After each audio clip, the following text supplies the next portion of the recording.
Okay, so just moved just a little quieter location just to talk through the last bit of the session, and that's how I would modify the session for different populations.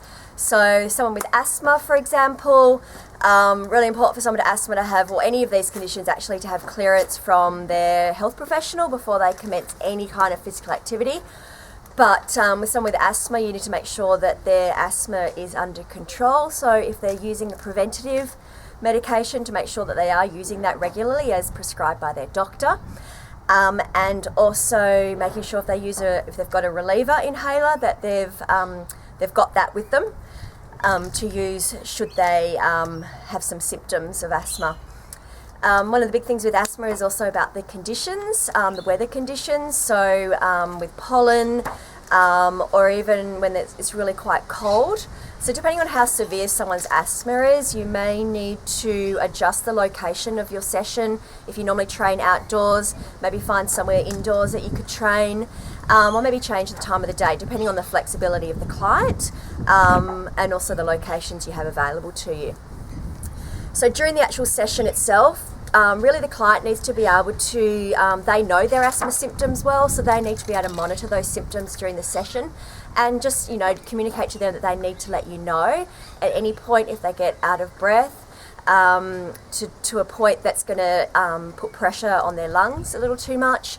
And then just if those symptoms do start to appear, if they become really short of breath, tighten the chest, then they need to stop, use their reliever inhaler, wait till the symptoms disappear.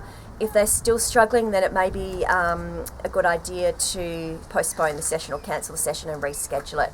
Otherwise, with people with asthma, can do high intensity exercises if their asthma is maintained and monitored. So depending on the person themselves, may not need a lot of modifications to the exercise. So with someone with hypertension or blood pressure, again, you want to make sure that their condition is managed well by their doctor and that they're taking all kinds of the kinds of medication that they're required to do.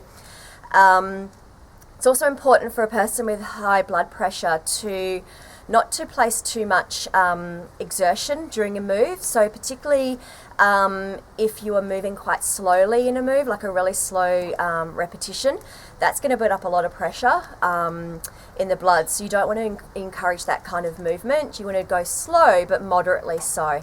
You also want to make sure that you start with start quite slowly. So you might need to start with one set of exercises and then build up to an increase maybe to 2 or 3 sets, depending on how they feel during the class. And then making sure that as they transition between exercises, maybe from going to the floor, like on the floor, to standing, that they're able to transition with enough time and giving them time to resettle, giving them time to recover, and just manage their own symptoms during the class and to let you know if they're struggling at all. And then with someone with arthritis, so if we're looking at someone with arthritis with strength-based condition training, really it's looking about tenderness in the joints during a session. So we want to feel tightness and fatigue in the muscles, but if there's tenderness in the joints, that's something that we need to watch for and perhaps modify an exercise. So you may just want to do initially some body weight stuff, getting them to feel the joints moving, getting the joints flowing with synovial fluid just to loosen them up a little bit. Depending on the extent of the arthritis or the severity of it, you may be able to add some weight to the body for a squat, for example. But as soon as there's tenderness in the joints, then you want to kind of back off a little bit. You'd also look at any exercises that has the pushing down through the hands, particularly if they've got rheumatoid arthritis. So for something like a push-up, for example, you probably wouldn't get them to do a push-up on their toes.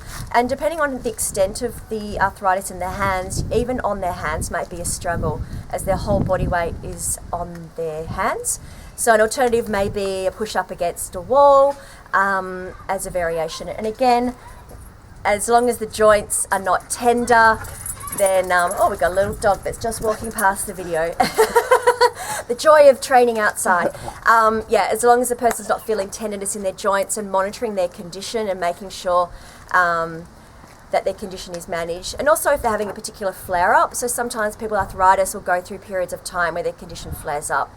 You may want to avoid training at those times. And that's how I would modify the sessions for people in special population.